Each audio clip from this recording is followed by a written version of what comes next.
E aí já Certo. são 4h30.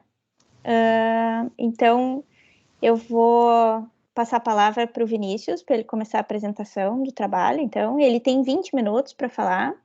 Nesse período, eu vou pedir que todo mundo feche o microfone e as câmeras, né? Só ele fique falando. E aí, quando ele acabar, aí eu comando a banca, assim, eu chamo as pessoas para fazerem os seus comentários. Então, Vinícius, tu pode começar. Eu vou encerrar aqui minha câmera e meu microfone. Certo. Bom, boa tarde, meu nome é Vinícius Renato Nareto e eu vou aqui apresentar meu trabalho de conclusão de curso, que é o projeto e análise de controle de um carregador de baterias de íon de lítio. Aqui um pouquinho do sumário que vai ser tratado aqui nessa apresentação e falando um pouquinho da motivação para esse trabalho, né? Bom, tecnologias de células de lítio, assim, elas são ainda consideradas meio novas, elas têm várias aplicações no exterior já, mas elas ainda estão em constante aprimoração ainda, constante desenvolvimento. E na indústria do exterior, agora principalmente da Europa e da América do Norte, já se está sendo substituído baterias de chumbo ácido, que eram usadas para questões mais de potência, assim, por baterias de lítio também, em diversas aplicações já. E a indústria brasileira está começando agora com essa mudança, com esse novo movimento, né? Então, o objetivo, então, desse trabalho seria, para fomentar mais esse desenvolvimento, seria estudar uma possível topologia de conversor e métodos de controle distintos para que pudessem efetuar a carga de uma bateria de lítio, para que esses, então, possam ser utilizados na indústria posteriormente, né? Como um possível carregador. Então, falando um pouquinho da revisão teórica, o que são baterias de lítio, né? O que são células de lítio, né? Bom, células de lítio são acumuladores químicos com tensão variando de 2,5 a 4,2 volts, geralmente, que são regidos por basicamente três variáveis, né? A primeira, então, é o state of charge, seria então a carga total, a carga que a bateria se encontra, sendo zero, indo de zero, sem carga nenhuma, até 100 ou 1, né? Carga máxima. O state of health, então, que seria então a capacidade máxima que a bateria pode acumular, né? E a sua temperatura, a temperatura que ela tá, que ela está, sendo então que essa diz o regime de corrente que a bateria, que a célula pode fornecer ou pode receber sem causar problemas internos no sistema, né? Visto isso, então, o foco desse trabalho é mais sobre a carga dessas células, né, das células de íons de lítio. E falando um pouquinho sobre elas, a carga deve ser feita com cuidado, deve-se evitar picos muito elevados e prolongados de tensão ocorrente, né? E muita oscilação na saída também, que podem vir a danificar o state of health da bateria. Com isso, então, o protocolo de carga, foram feitos protocolos de cargas para carregar uma célula de lítio, né? Sendo que o mais utilizado na literatura, assim, o mais comentado é o Constant Current, Constant Voltage, né? Que é o CCCV. Esse protocolo, então, ele se baseia basicamente em duas etapas de controle. Uma etapa onde se mantém a corrente constante do sistema, como pode ser visto na figura da esquerda aqui, onde, então, quando a corrente é mantida constante até que a tensão dos terminais da bateria atinge o ponto máximo delas, né, da célula atinge o ponto máximo dela, onde, então, passa por uma etapa de tensão constante, com a tensão se mantendo constante e a corrente diminuindo gradativamente, né? Até a carga máxima do sistema, até a carga de 1C máxima do sistema. Então, o conversor usado para esse carregador no trabalho foi o conversor Double Switch Forward, né? Ele é um conversor CCCC step down isolado, então ele pega a tensão de entrada CC e apenas diminui ela, né? Não pode aumentar a tensão.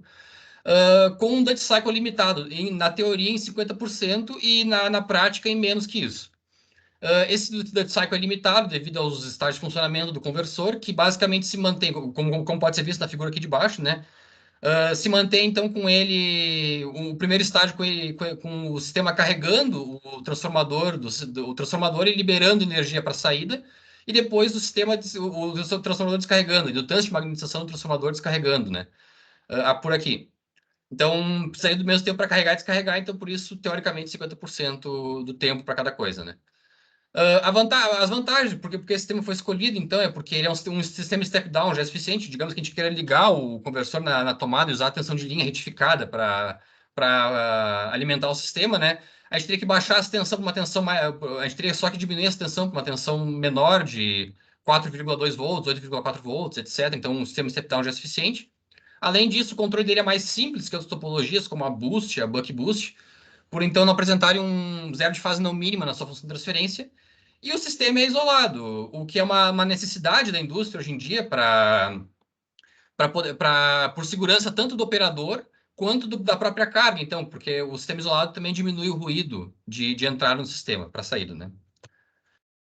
Falando então um pouquinho sobre fazendo uma análise de regime permanente do conversor aqui, então a gente pode tirar algumas equações dele. A primeira seria a tensão de saída do sistema, que é dada por essa primeira equação aqui, que é análogo do conversor Buck. O conversor Ford ele é análogo ao conversor Buck, né? Apenas com a tensão de saída sendo então limitada, com a tensão máxima sendo limitada pela relação de transformador dada por N aqui. Da mesma forma, então, a função transferência, fazendo então uma análise de pequenos sinais, ou seja, quando o sistema em regime permanente num ponto, aqui com apenas pequenas variações do sinal colocadas aqui, a gente pode inferir que o sistema ele é linear para pequenas variações do D, então, para pequenos sinais do D. E também considerando que o transformador ele tem uma dinâmica muito mais rápida do que o resto do sistema, então não interferiria na dinâmica do sistema. A gente consegue as funções tanto para a tensão de saída quanto para a corrente do indutor do sistema, né? Dada para pequenos sinais, que é equivalente à corrente do conversor Buck com uma atenuação da relação de transformação N.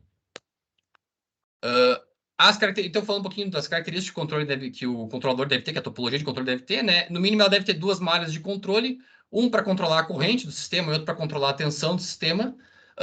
E as variáveis controladas devem ser as variáveis de estado do sistema, que seria então a corrente do indutor de saída e a tensão do capacitor de saída, né? Com isso, analisando as topologias que são usadas na literatura, duas foram selecionadas aqui para fazer um comparativo, que é a topologia em cascata e a topologia chaveada. O controle chaveado, a topologia chaveada, então, é basicamente composta de duas malhas de controle distintas, uma para corrente e outra para tensão. No diagrama de blocos aqui embaixo, a gente pode ver, então, uma malha para corrente e uma malha para tensão. Primeiramente, a corrente funcionando e depois ela sendo chaveada para o controle de tensão do sistema. O chaveamento ele ocorre por meio de um sistema de esterese, que nesse caso é colocado aqui, depois que o sistema chega que a tensão chega na tensão máxima da bateria, chaveando então de um para outro, né? O projeto de cada controlador desses é individual, então se projeta o controlador de corrente individualmente do controlador de tensão, e ele possui uma oscilação, uma não linearidade causada pelo chaveamento dos controladores, aqui no momento de troca do estágio CC para o estágio CV. Por isso, o que pode causar uma oscilação bem alta no sistema, e então no trabalho aqui, se tentou compensar essa oscilação, tentando botar o duty cycle como ponto inicial do controlador de tensão, o duty cycle máximo, o duty cycle equivalente à tensão máxima da bateria para tentar amenizar essa oscilação de saída, né? Então, falando um pouquinho do controle em cascata, ele é composto de uma malha interna de corrente com uma malha de tensão externa, como pode ser visto no diagrama de blocos aqui embaixo. A malha externa de tensão ela dá referência para o controlador de corrente e a malha de corrente com uma saturação então da referência máxima que pode ser dado para que a corrente não passe da corrente de carga máxima que o sistema pode fornecer. Esse projeto, então, ele é contínuo, diferente do controlador da topologia chaveada, né? E também tem um projeto mais complexo, então, já que a malha interna ela pode ser projetada usando a função de transferência do sistema para corrente, né? Mas a malha externa ela tem que considerar a dinâmica do controlador, ou tem que fazer uma consideração do controlador aqui, para poder, então, fazer um controle bem feito, né? Um projeto bem feito. Então, falando um pouquinho do desenvolvimento do projeto, né? A bateria escolhida para carga, então, foi uma bateria com duas células em série, do tipo Panasonic UR18650A. Pegando o datasheet dessa célula, a gente pode retirar as características que a bateria vai ter, que vai ser, então, uma tensão máxima de 8,4 volts, uma corrente de carga máxima de 1,5 ampere e uma carga máxima de 4,2 ampere-hora, na capacidade máxima de 4,2 ampere-hora.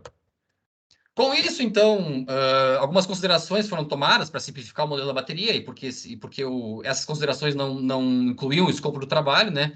Onde então se diz que a carga ocorre com uma temperatura constante de 25 graus, ou seja, não tem efeito da temperatura. As cargas possuem um state of health máximo, que é equivalente a dizer que elas são novas, elas têm a carga máxima que elas podem ter. E o state of charge da bateria está entre 0,1 e 0,9 no início da carga, entre 10% e 90%, que seria então a etapa linear da carga para poder ver os dois estágios, o estágio CC e o estágio CV na mesma carga. Fazendo isso, então, fazendo isso analisando as constantes de tempo de cada sistema do conversor da bateria, a gente pode ver que A bateria possui constantes de tempo muito mais lentas que a do conversor. Então, de modo que o conversor ele vai entrar em regime permanente com a bateria requerendo uma tensão constante com uma corrente constante também, praticamente, com essa tensão variando muito pouco durante o tempo. Então, com essa consideração, a gente pode inferir que a bateria seria, então, uma resistência variável. A gente poderia modelar como uma resistência variável, algo que consome uma tensão, dado uma certa tensão, dá uma certa corrente. Considerando isso, então, seria uma resistência variável durante toda a carga, e modelando, então, fazendo a modelagem do controlador para o caso crítico da bateria, a gente consegue estabilidade para todos os casos menos críticos, né? E o caso crítico do controlador seria a maior resistência equivalente da bateria possível, que fica então sendo a tensão máxima do terminal dividido pela corrente mínima de carga, né? Que no caso dá aproximadamente 200 ohms. Isso aqui foi tudo tirado da datasheet do sistema também. Então, falando um pouquinho sobre as características que o conversor deve ter, né? Ele deve ter, falando só as principais aqui, ele deve ter uma tensão de entrada máxima de 325 volts, que seria equivalente à tensão retificada de 220, de linha de 220, né? E uma tensão de entrada mínima de 155 volts, que seria então a tensão retificada de 120 volts, né? De linha de 120 volts. A frequência de chaveamento, a frequência portadora dela vai ser 100 kHz, é um parâmetro de projeto, é um projeto comum isso aqui. Com a tensão de saída sendo até 10 volts, para dar uma folga de segurança ali na tensão de saída, para a tensão máxima da bateria, né? E então, a gente pode considerar que a máxima variação de corrente do indutor vai ser 0,2 ampere, a máxima variação de tensão na saída do controlador vai ser 3 milivolts. Com todas essas características, a gente pode então calcular o filtro de saída do sistema, que vai ser então um capacitor de 106 microfarad e um indutor de 812 microhenry. Então, agora, pegando esses valores e colocando na função de transferência calculada anteriormente, a gente pode calcular a resposta ao salto do sistema, né? Que pode ser dadas para tensão, essa figura aqui, para corrente, nesse caso aqui. Onde a gente vê que o sistema é bem oscilatório devido à alta resistência de saída, né? Comparado a outros sistemas mais comuns, assim, de controle, um controlador buck, por exemplo, com resistência menor. E que o tempo de acomodação do sistema ficou entre 0,165 para os dois casos, já que eles têm o mesmo polo oscilatório do sistema. O polo do sistema é o mesmo para os dois, né? Com a função de transferência calculada, a gente pode, então, fazer um projeto de controle, né? E o projeto de controle deve ter algumas características para evitar problemas, que seria, então, o controle deveria evitar o sobressinal, para que não tivesse nenhum sobressinal de tensão ocorrente na saída do conversor, ou em qualquer outro ponto do conversor que pudesse danificar os componentes dele, né? E o controle deve ser o mais robusto, então ele deve ser capaz de resistir a mudanças na planta, em parâmetros da planta do sistema, né? O maior possível, e deve ser o mais ágil também possível para todos os casos, né? Para esse projeto, então, foi utilizado o método lugar das raízes, que seria mais usado para verificar a velocidade do sistema, já que a gente pode verificar a posição dos polos em malha fechada no sistema, né? Então ficaria mais fácil para verificar a velocidade. E para robustez foi usado o método do pico da função de sensibilidade, dado por MS aqui, com um valor máximo de 6 dB, que já é uma garantia, que a gente já é uma garantia de margem de ganho e margem de falha suficiente para o projeto.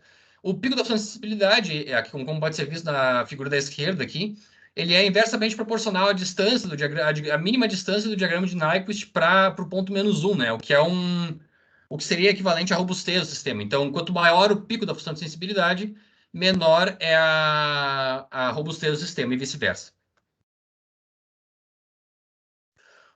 Então, utilizando esses métodos para fazer o controle e utilizando o controlador PI para a corrente, né? Se conseguiu esse controlador projetado, com uma resposta ao salto aqui, onde se conseguiu, então, um tempo de acomodação de 0,0603 segundos, né? E um pico da função de sensibilidade em 0 dB. Então, esse aqui é o controlador projetado, né? Com um polo em menos 3.500 aqui. Foi feito esse polo para poder puxar os polos oscilatórios mais longe possível no eixo real, da origem do eixo real, né? Da mesma forma, então, para o controlador de tensão chaveado, também utilizando o controlador PI e usando os mesmos métodos de controle, os mesmos métodos de sintonia, né? Você conseguiu um tempo de acomodação de 0,172 e um pico de opção de sensibilidade em 6 dB, com esse controlador aqui, com um polo com um zero em menos 6.000 também. Um pouquinho maior que de corrente, né? Para o controlador em cascata, então, ele não pode ser feito de forma usando as mesmas funções de transferência que os outros, já que tem que considerar também a dinâmica interna do controlador de corrente. O controlador de corrente ele é o mesmo para os dois casos, né? Porque ele controla a mesma função de transferência, como foi dito antes. E então, considerando a dinâmica dele, calculando a nova função de transferência e utilizando também o controlador PI, a gente conseguiu então um tempo de acumulação de 0,104 segundos e um pico da função de sensibilidade de 0 dB, colocando um polo em menos 40, que se considera um bom projeto de controle aqui. Falando um pouquinho então agora dos resultados da simulação, né? A simulação ela foi feita no software PSIM, usando todos os componentes como ideais, exceto o transformador, que seria o componente mais crítico assim para a simulação, seria o que mais causaria discrepância entre os resultados, né? Então ele foi considerado como um componente real, como um componente não ideal, né?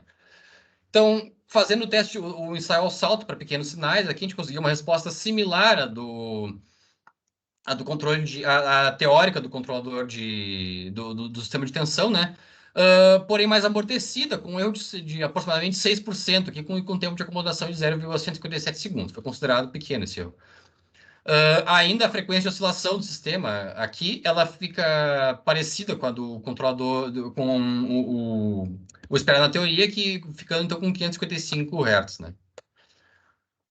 Então, agora foram feitos testes para cada controlador também. Os testes, então, foram feitos dois testes, né? Um mudando a referência em pequenos sinais do controle, então, para ver qual a discrepância do projetado com a simulação, né?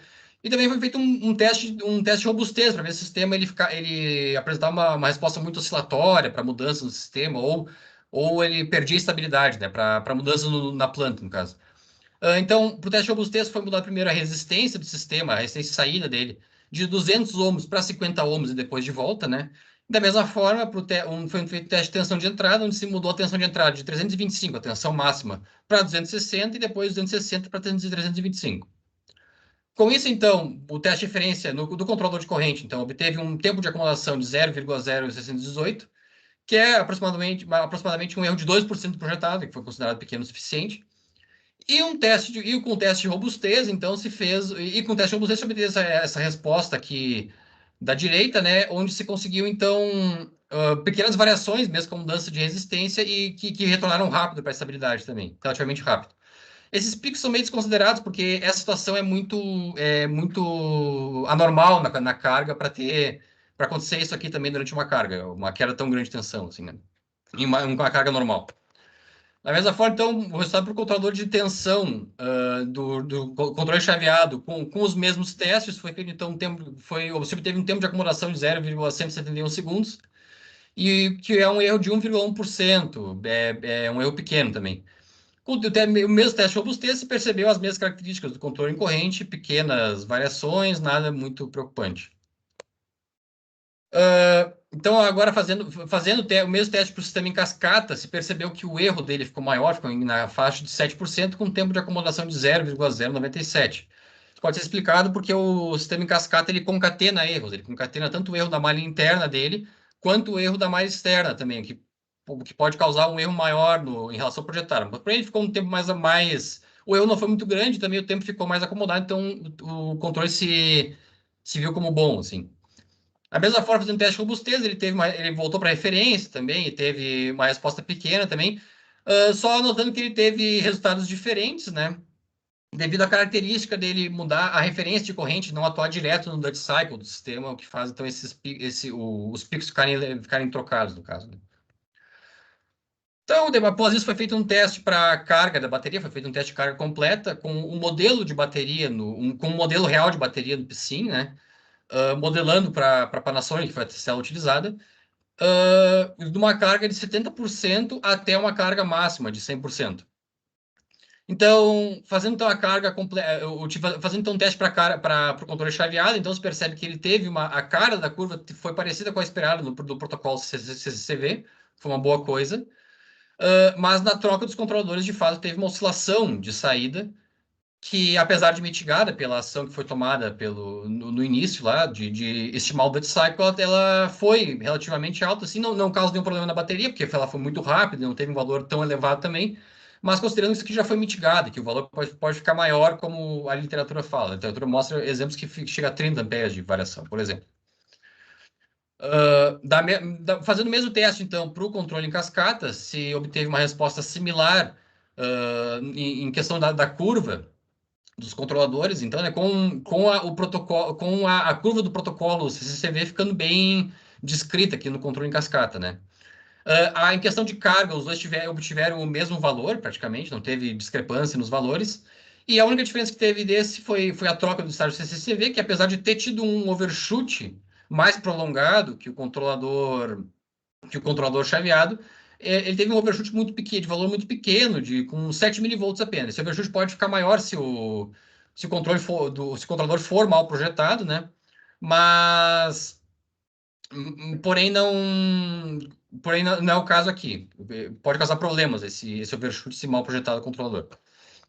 Então, concluindo o trabalho, né, a gente vê que o conversor double switch forward ele é apropriado para cargas de baterias, desde que a tensão não seja muito elevada, as limitações dele, né? E que o modelo de resistência equivalente da bateria, ou seja, da resistência variável ali, também é suficiente para fazer um projeto de controle bem sucedido, assim. Os dois tipos de controle, o chaveado e o cascata, eles podem ser utilizados para carga, como adendo que o controle chaveado ele pode causar alta oscilação no sistema na troca de controle, de efeito de controladores, né? O que é necessário, então, prever essa oscilação e tentar negar ela de algum jeito, ou do jeito que foi feito aqui, ou de outros jeitos que são sugeridos na literatura. E que o controlador em cascata, se mal projetado o controle dele de tensão, né, de corrente, ele pode acabar alongando a fase CC, a fase de corrente constante da carga, que pode ocasionar, então, uma tensão de terminal da bateria maior do que a desejada, que é 8,4, uma tensão final da bateria de 8,4, que pode ser bem prejudicial para a bateria. Tem que levar em conta esses dois fatores, caso for escolher cada um deles. Então, muito obrigado, esse era o meu trabalho. Se alguém tiver alguma dúvida agora, eu estou à disposição.